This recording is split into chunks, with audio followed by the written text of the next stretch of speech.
Es la foto de familia de la cumbre contra el cambio climático. Cerca de 200 países buscan en Egipto la forma de frenar ese cambio, empezando por la reducción de emisiones acordada en cumbres anteriores. Pero lo van a hacer sin los líderes de 3 de los 4 países que más contaminan: China, Rusia y la India.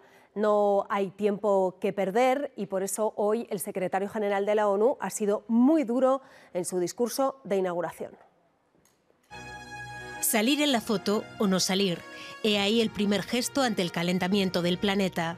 Si buscan, no encontrarán ni a Vladimir Putin, ni a Xi Jinping, ni al presidente indio Narendra Modi. Aunque sí envían delegación a esta cumbre, no participarán en las discusiones de los jefes de Estado y Gobierno que tienen lugar hoy y mañana. Tampoco está Biden, que llegará después de las elecciones legislativas de su país. Sí están los principales productores de combustibles fósiles del Golfo Pérsico, y vemos caras nuevas como Rishi Sunak o Giorgia Meloni, que aprovechan para hacer reuniones bilaterales. Como en anteriores cumbres,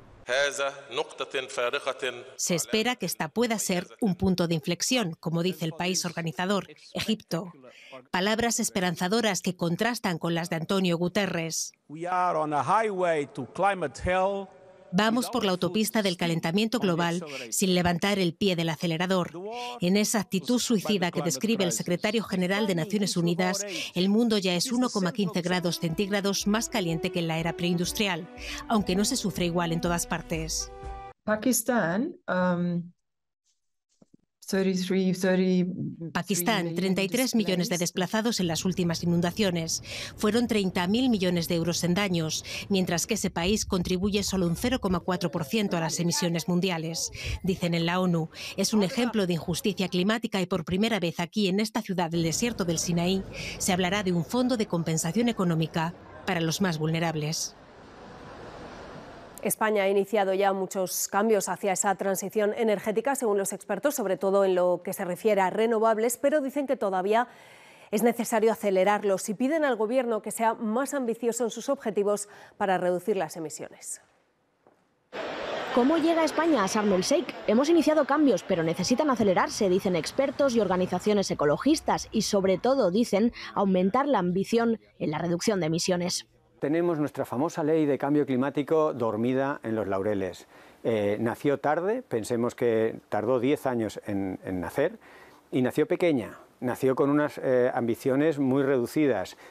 España va a la COP en el conjunto de la Unión Europea, pero su compromiso de reducción de emisiones como país, dicen, es insuficiente. El objetivo es un 23% con respecto a 1990 y debería reducirlas un 55% en 2030. La ley marca que se revisen en 2023.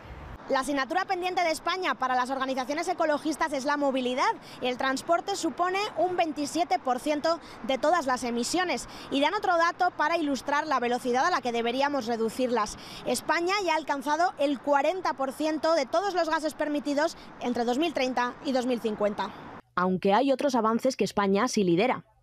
España ha dado pasos positivos en la expansión de las energías renovables, ahí sí que estamos liderando, pero al mismo tiempo nos preocupa muchísimo estos mensajes que se están lanzando de convertir a España en un hub de gas. Demandan al Gobierno dejar de financiar nuevas infraestructuras fósiles en el extranjero, como se comprometió en Glasgow y también aquí en España.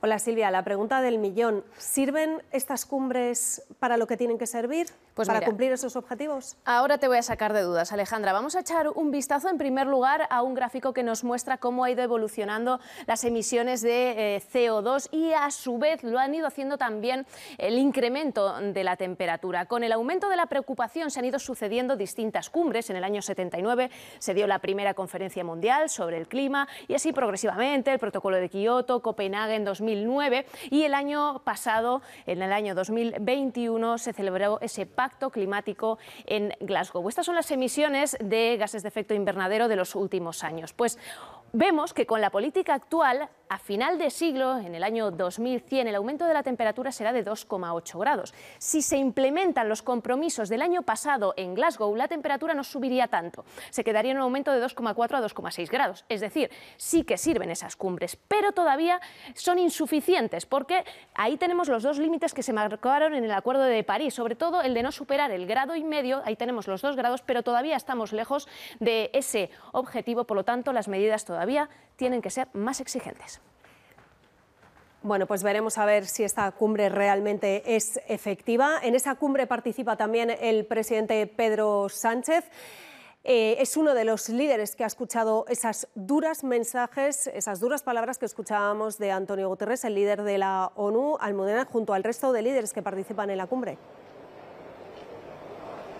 Muy duro, muy crítico el secretario general de Naciones Unidas. La humanidad, ha dicho, debe elegir entre cooperar o morir. Habla de suicidio colectivo si no se actúa ya. Ha pedido a todos los gobiernos que graben a las petroleras para combatir las consecuencias de la emergencia climática y ha defendido que las crisis actuales, como la guerra en Ucrania o la recuperación después de la pandemia, no pueden ser una excusa para dejar en un segundo plano la lucha contra el cambio climático. Y ese es el mensaje que también ha traído hasta aquí el presidente del Gobierno español, Pedro Sánchez. Va a pedir al resto de líderes más ambición para ayudar a los países con menos recursos, con menos herramientas, pero el plato fuerte para España en esta cumbre va a ser la presentación oficial de esa Alianza Internacional contra la Sequía. Es una iniciativa promovida junto a Senegal, a la que ya se ha sumado una veintena de países, entre ellos China y Estados Unidos, y de lo que se trata es, entre todos, intercambiar conocimientos y tecnología para hacer frente a un problema que cada vez afecta a más personas.